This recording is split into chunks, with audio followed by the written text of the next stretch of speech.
Chapter 2 Paris کی ایک دکان۔ پیرس کا قصبہ سانتونے بہت اداس اور سوگوار دکھائی دے رہا تھا۔ موسم بھی بہت سرد تھا، ہر گلی گندی تھی۔ وہ غریب لوگ جو وہاں رہتے تھے سب غیر تعلیم یافتہ اور بھوکے تھے۔ وہ سردی اور بیماری کی تکلیفیں برداشت کرنے پہ مجبور تھے، لیکن ان گندی گلیوں میں ایک گلی ایسی بھی تھی جو سب سے گندی اور بدتر تھی۔ یہ ایک ٹیڑھی میڑھی، تنگ، بدبودار اور غلاظت سے بھری ہوئی گلی تھی۔ جگہ جگہ کوڑے کے ڈھیر لگے تھے۔ لوگ وہاں جانوروں کی طرح زندگی بسر کرتے تھے۔ وہ ان جانوروں کی طرح ہراساں اور مشکوک دکھائی دیتے تھے جن کے پیچھے شکاری لگے ہوئے ہوں۔ اس کے باوجود کہ وہ لوگ بہت غریب تھے، ان میں ایسے بھی تھے جو بہت باوقار اور بہادر بھی تھے۔ اس علاقے میں صرف ایک ہی صنعت دکھائی دیتی تھی، اوزار اور ہتھیار بنانے کی صنعت۔ چاقو بنانے والے کے چاقو اور دھرے بنانے والے کے دھرے تیز اور پائیدار تھے۔ ہتھوڑے بنانے والوں کے ہتھوڑے بھاری تھے۔ بندوقیں بنانے والے کے ذخیرے میں بہت سی بندوقیں تھیں۔ اس گلی کے نکڑ پر ایک دکان تھی، شراب کی دکان۔ دوسری دکانوں کی نسبت یہ ایک بہتر دکان نظر آتی تھی۔ اس دکان کے مالک کا نام ڈی فوگ تھا۔ وہ ایک مضبوط جسم کا مالک تھا اور اس کی عمر 30 برس کے قریب تھی۔ وہ پکے رنگ کا ایک خوش مزاج آدمی تھا۔ اس کی نگاہوں سے عزم جھلکتا تھا۔ وہ مضبوط ارادے کا مالک ہی نہیں تھا بلکہ یہ بھی جانتا تھا کہ اسے کیا کرنا ہے اور وہ کیا چاہتا ہے۔ جب ڈی فوگ اندر داخل ہوا تو اس کی بیوی دکان میں بیٹھی تھی۔ وہ ایک موٹی اور اپنے خاوند کی ہم عمر عورت تھی۔ وہ ایک عجیب اور انوکھی مہارت رکھتی تھی۔ وہ ہر چیز کو براہ راست محسوس کیے بغیر دیکھنے کی عادی تھی۔ کوئی چیز اس کے اس انداز نظر سے اوجھل نہ رہ سکتی تھی۔ مادام ڈی فوگ کے ہاتھ بڑے بڑے تھے اور اس کی انگلیوں میں انگوٹھیاں تھیں۔ اس کا چہرہ مضبوط اور پرسکون تھا۔ اس کی حرکات بندھی ٹکی تھیں۔ اس کے کردار کی نمایاں بات یہ تھی کہ وہ روپے پیسے کے معاملے میں بہت محتاط تھی۔ وہ ہمیشہ اس فکر میں رہتی تھی کہ اپنے گاہکوں سے پورے پیسے وصول کرے گی۔ مادام ڈی فوگ کو سردیوں کا موسم نہیں پسند تھا۔ اس نے فر کا کوٹ پہن رکھا تھا اور چمکدار کپڑا اپنے سر کے ارد گرد لپیٹ رکھا تھا۔ اس کے کانوں میں بڑے بڑے بندے صاف نظر آ رہے تھے اور بنائی کا سامان اور سلائیاں اس وقت نیچے پڑی تھیں اور وہ دانتوں سے اون توڑ رہی تھی۔ جب اس کا خاوند اندر داخل ہوا، اس نے اپنے خاوند سے کوئی بات نہ کی۔ ڈر کے وہ ہلکے سے کھانسی اور اپنی سیاہ بھویں اٹھا کر ایک طرف دیکھا۔ اس کا خاوند سمجھ گیا کہ اس اشارے کا مطلب ہے۔ اس نے اپنے تمام گاہکوں پر نظر ڈالی اور پھر اس کی نگاہ ایک بوڑھے مرد اور ایک نوجوان خاتون پر جا کر ٹک گئی۔ وہ اجنبی تھے، جبکہ دکان میں دوسرے گاہک بھی موجود تھے۔ کچھ لوگ تاش کھیل رہے تھے، کچھ ڈومینو۔ 3 آدمی کھڑے مزے مزے سے شراب پی رہے تھے۔ ڈی فوگ اپنی میز کی طرف بڑھ رہا تھا جب اس نے اس اجنبی بوڑھے شخص کو نوجوان خاتون سے یہ کہتے سنا، یہی ہے وہ آدمی جس کو ہم تلاش کر رہے ہیں۔ ڈی فوگ نے ایسا تاثر دیا جیسے اس نے بات سنی ہی نہ ہو۔ وہ ان تینوں افراد کی طرف گیا جو شراب پی رہے تھے اور ان سے کچھ باتیں کرنے لگ گیا۔ ان تینوں نے شراب ختم کر کے پیسے ادا کیے اور دکان سے چلے گئے۔ یہی وہ لمحہ تھا جب وہ بوڑھا آدمی جو لوری تھا اپنی نشست سے اٹھ کر ڈی فوگ کے پاس گیا اور اسے بتایا کہ وہ اس سے کچھ ضروری گفتگو کرنا چاہتا ہے۔ ضرور جناب، آئیے، ڈی فوگ نے کہا اور پھر وہ دونوں دروازے کے پاس چلے گئے۔ ان کی گفتگو مختصر تھی۔ ڈی فوگ کے چہرے سے یوں لگا جیسے وہ پہلی بات سن کر بہت حیران ہوا ہے۔ پھر بڑی توجہ سے لوری کی بات سننے لگا۔ جب 1 منٹ میں بات ختم ہو گئی تو اسے یوں سے ہلایا جیسے وہ اس بات پر رضامندی کا اظہار کر رہا تھا۔ پھر وہ دروازے سے باہر نکل گیا۔ اسی لمحے لوری نے نوجوان خاتون مس مانے کو اشارہ کیا۔ وہ اٹھی اور پھر وہ دونوں بھی دکان سے باہر نکل گئے۔ مادام ڈی فوگ اپنی سلائیوں سے یوں بنائی کرتی رہی جیسے کوئی غیر معمولی بات ہوئی ہی نہیں تھی۔ لوری اور مس مانے معمولی سا فاصلہ دے کر ڈی فوگ کے پیچھے چلتے رہے، جو ایک دروازے کے پاس جا کر کھڑا ہو گیا تھا۔ وہ اس دروازے سے انہیں ایک تاریک سے صحن میں لے گیا۔ اس صحن کے ارد گرد کئی گھر تھے جن میں کئی لوگ رہتے تھے۔ جگہ کم اور لوگ زیادہ جیسی حالت تھی۔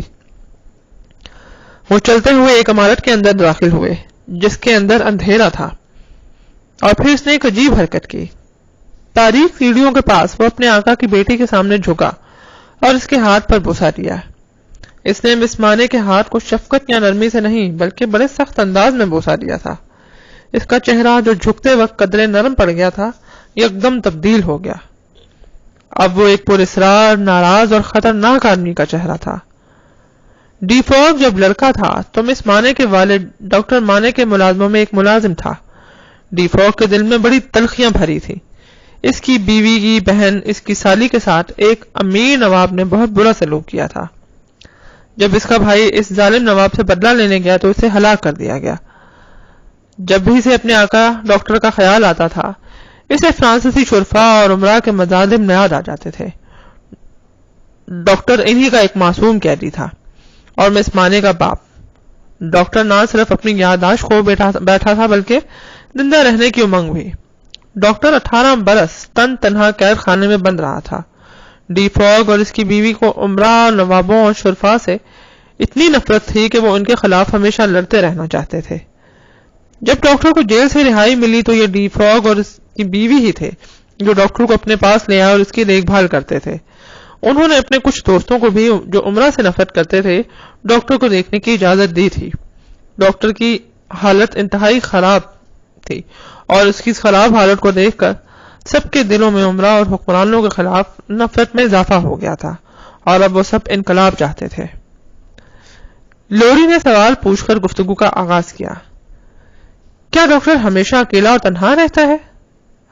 ہاں، ڈی فوگ نے جواب دیا۔ کیا ڈاکٹر خود اکیلا اور تنہا رہنا چاہتا ہے؟ ڈی فوگ نے لوری کے سوال کے جواب میں کہا، ہاں، یہ اس کے لیے ضروری ہو گیا ہے۔ وہ جیل میں اتنا طویل عرصہ تنہا قید میں رہا ہے کہ جب وہ لوگوں کو اپنے قریب دیکھتا ہے تو خوف زدہ ہو جاتا ہے۔ لوری نے پوچھا، کیا ڈاکٹر بہت بدل گیا ہے؟ ڈی فوگ نے اونچی آواز میں کہا، بدل گیا ہے۔ پھر اس نے دیوار کو زور سے ٹھوکر ماری۔ اس سے زیادہ کچھ کہنے کی ضرورت محسوس نہیں کرتا تھا اور اس کے اس انداز سے ہی وہ سمجھ گئے کہ ڈاکٹر کتنا بدل چکا ہوگا اور اس پر ڈی فوگ کو کتنا ملال اور غصہ ہے۔ وہ سیڑھیاں چڑھتے ہوئے اوپر پہنچ گئے۔ ڈی فوگ نے اپنی جیب سے چابی نکالی۔ ڈاکٹر مکفل کمرے کے اندر رہنے کا اتنا عادی ہو چکا تھا کہ اگر غلطی سے دروازہ کھلا رہ جاتا تو خوف زدہ ہوتا۔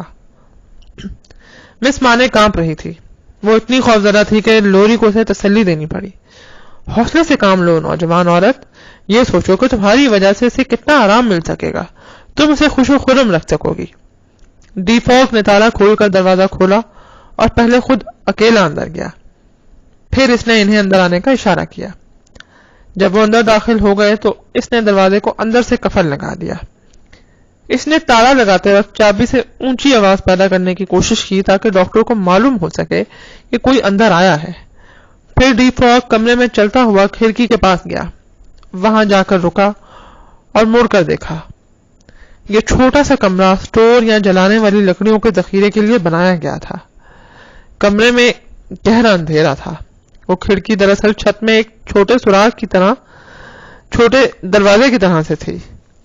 وہاں ایک چھوٹی مشین بھی موجود تھی جس سے گلی سے سامان اٹھا کر اس دروازے کے راستے اس کمرے میں ذخیرہ کیا جاتا تھا۔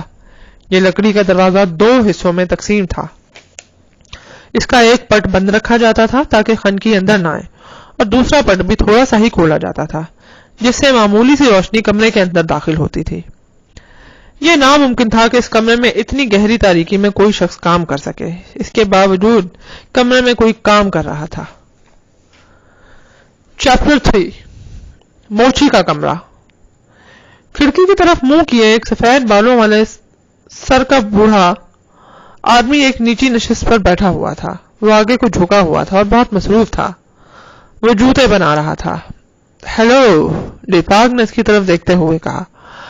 بوڑھے آدمی نے اسے اپنا سر اٹھایا اور بہت کمزور آواز میں جواب دیا، ہیلو، اور پھر سر جھکا دیا۔ میں دیکھ رہا ہوں آپ پھر بہت محنت سے کام کر رہے ہیں، ڈی فوگ نے کہا۔ بوڑھے نے ایک لمحے کے لیے پھر اپنا سر اٹھایا، ڈی فوگ کی طرف دیکھا اور جواب دیا، ہاں میں کام کر رہا ہوں۔ اس کی آواز میں انتہائی نکاہت تھی کہ اسے سن کر خوف محسوس ہوتا تھا۔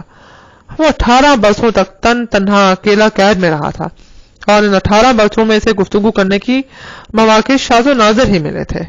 اب وہ تقریباً بولنا ہی بھول گیا تھا۔ اب اس کی آواز کسی انسان کی آواز نہیں لگتی تھی.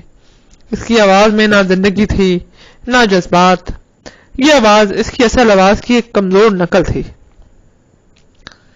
چند منٹوں تک خاموشی رہی. پھر ڈیفاک بولا، میں کمرے میں کچھ زیادہ روشنی کرانا چاہتا ہوں. آپ برا تو نہیں منائیں گے؟ جوتے بنانے والے بوڑھے نے ہاتھ روک دیے.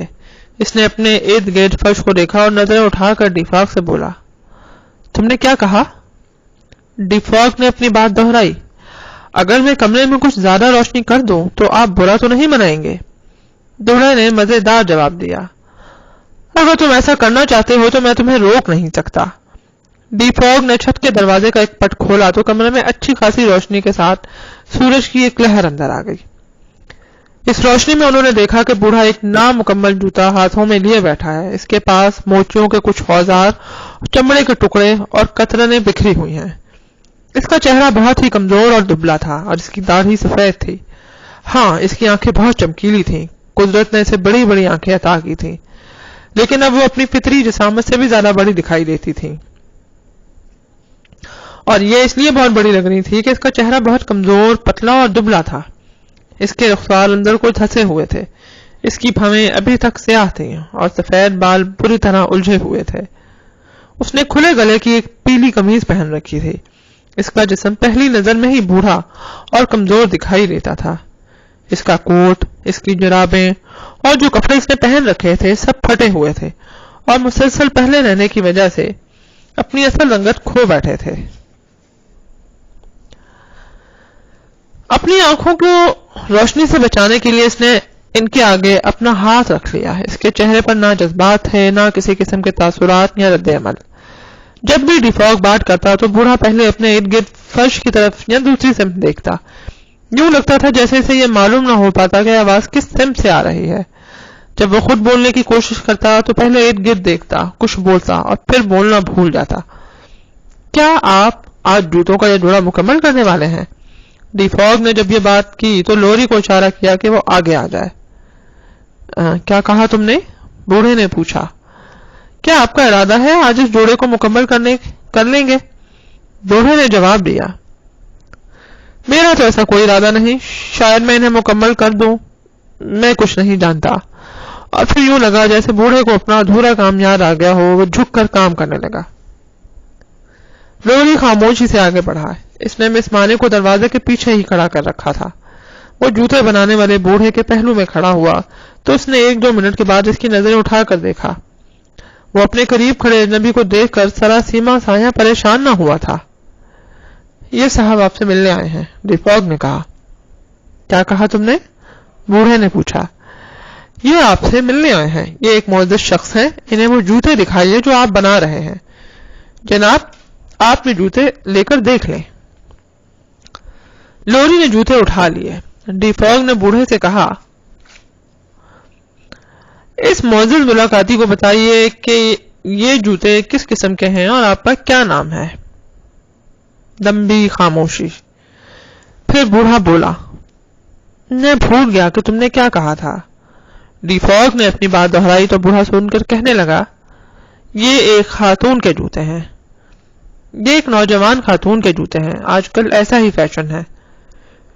میں نے ان کی نقل ایک تصویر سے اتاری ہے. بوڑھا نے بڑے فخر سے جوتوں کی طرف دیکھا. اور آپ کا نام کیا ہے؟ بوڑھا آدمی بیٹھا رہا. اس کے ہاتھ خالی تھے. ان میں پکڑنے کے لیے کچھ نہ تھا اور اس کے ہاتھ ہر لمحہ حرکت میں تھے. پہلے اس نے دائیں ہاتھ سے اپنا بایاں ہاتھ پکڑا، پھر بائیں ہاتھ سے دایاں ہاتھ، پھر اس نے ایک ہاتھ سے اپنی ٹھوڑی کو کھجایا. اس کے لیے کچھ بھی سوچنا، یاد کرنا بہت مشکل ہو رہا تھا. یوں لگتا تھا جیسے کوئی بہت ہی کمزور آدمی جو بے ہوش ہو گیا ہو، ہوش میں آنے کی کوشش کر رہا ہو. کیا تم نے میرا نام پوچھا تھا؟ ہاں، میں نے یہی پوچھا تھا، ڈیفاک نے یاد دلایا. بوڑھے آدمی نے جواب دیا، میرا نام 105 شمالی مینار ہے. بس اتنا ہی. بس اتنا ہی؟ ڈیفاک نے پوچھا. ہاں، 105 شمالی مینار، بوڑھے نے جواب دیا. وہ سوچتے ہوئے تھک گیا تھا. وہ جھکا اور پھر کام کرنے لگا. لوری نے بات کی، کیا آپ ہمیشہ سے موچی کا کام کرتے آئے ہیں؟ بوڑھے آدمی نے آنکھیں اٹھا کر ڈیفاگ کی طرف یوں دیکھا جیسے کہ کہہ رہا ہو اس سوال کا جواب وہ دے۔ جب ڈیفاگ نے خاموشی اختیار کیے رکھی تو بوڑھے نے کہا، میں ہمیشہ سے موچی نہیں ہوں، یہ کام میں نے یہاں سیکھا، میں نے خود سیکھا، میں نے۔ اور پھر وہ خاموش ہو گیا۔ وہ بھول گیا تھا کہ اسے کیا کہنا تھا۔ 2-3 منٹ تک خاموشی رہی، پھر جیسے اسے بھولی بات یاد آ گئی اور وہ لوری کو بتانے لگا۔ میں نے پوچھا، کیا میں یہ کام سیکھ سکتا ہوں؟ بہت وقت گزرنے کے بعد انہوں نے مجھے کہا، میں سیکھ سکتا ہوں، تب سے میں ان کے لیے جوتے بناتا آ رہا ہوں۔ بوڑھے آدمی نے جوتے کی طرف ہاتھ پھیلا دیا جو لوری نے پکڑا تھا۔ لوری نے پوچھا، ڈاکٹر مانے، کیا آپ نے مجھے پہچانا نہیں ہے؟ بوڑھا موچی اس سوال پر اتنا حیران ہوا اس کے ہاتھ میں پکڑا ہوا جوتا نیچے آ پڑا۔ لوری نے ڈیفاگ کی طرف اشارہ کرتے ہوئے پوچھا، ڈاکٹر مانے، اس آدمی کی طرف دیکھیے، پھر میری طرف دیکھیے، کیا آپ کو ایک بینکار اور ملازم یاد نہیں آیا؟ بوڑھے آدمی بیٹھے بیٹھے انہیں تکنے لگا۔ وہ باری باری ڈیفاگ اور لوری کو دیکھ رہا تھا، پھر اس کا چہرہ تبدیل ہوا۔ اس ایک لمحے میں وہ بہت زیرک دکھائی دے رہا تھا، جیسے اسے اس ایک لمحے میں کچھ یاد آ گیا ہو۔ اس کے بعد پھر اس کی یادداشت نے جواب دے دیا اور پھر اپنے ارد گرد پہلے کی طرح دیکھنے لگا۔ بالآخر اس نے ایک لمبی آہ بھری اور پھر سے کام کرنے لگا۔ ڈیفاگ نے سرگوشی میں لوری سے پوچھا، کیا آپ نے انہیں پہچان لیا؟ ہاں، میں نے پہچان لیا، یہ ڈاکٹر مانے ہی ہے، لوسی مانے کا والد۔ لوسی مانے خاموشی سے کھڑی انتظار کر رہی تھی۔ وہ دیوار کے ساتھ چلتی ہوئی اس لکڑی کے بینچ کے پاس آئی جہاں وہ بوڑھا آدمی بیٹھا جوتا بنا رہا تھا۔ اتنا قریب ہونے کے باوجود بھی بوڑھے کو معلوم نہ ہوا کہ وہ اس کے قریب ہے۔ وہ اس کے قریب ہو کر نہ ہلی نہ بولی، بس جھک کر وہ اسے کام کرتے ہوئے دیکھتی رہی۔ بوڑھے کو کام کرتے کرتے جب اپنے دوسرے اوزار کی ضرورت محسوس ہوئی تو اس نے وہ اوزار اٹھایا اور اسے استعمال کرنے ہی لگا تھا کہ اس کی آنکھیں لوسی مانے کے اسکرٹ اور لباس پر پڑیں۔ اس نے آنکھیں اوپر اٹھائیں اور اسے دیکھا۔ اسے دیکھتے ہوئے وہ خوفزدہ دکھائی دے رہا تھا۔ ایک لمحے کے لیے اس نے کچھ کہنے کے لیے اپنے ہونٹ کھولے، پھر بھاری سانس لیتے ہوئے وہ بولنے کی کوشش میں کامیاب ہو گیا اور بولا، تم یہاں کیوں آئی ہو؟ کیا تم جیل کے سنتری کی بیٹی ہو؟ لوسی نے آہ بھرتے ہوئے جواب دیا، نہیں۔ تو تم کون ہو؟ بوڑھے نے جواب دیا۔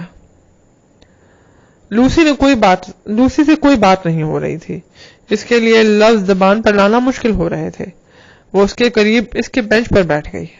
وہ پیچھے ہٹا، لیکن لوسی نے اپنا ہاتھ اس کے بازو پر رکھ دیا۔ لوسی مانے کے سنہرے لمبے بال اور گھنگریالے بال لوسی مانے کے بال سنہرے اور لمبے تھے اور گھنگریالے تھے۔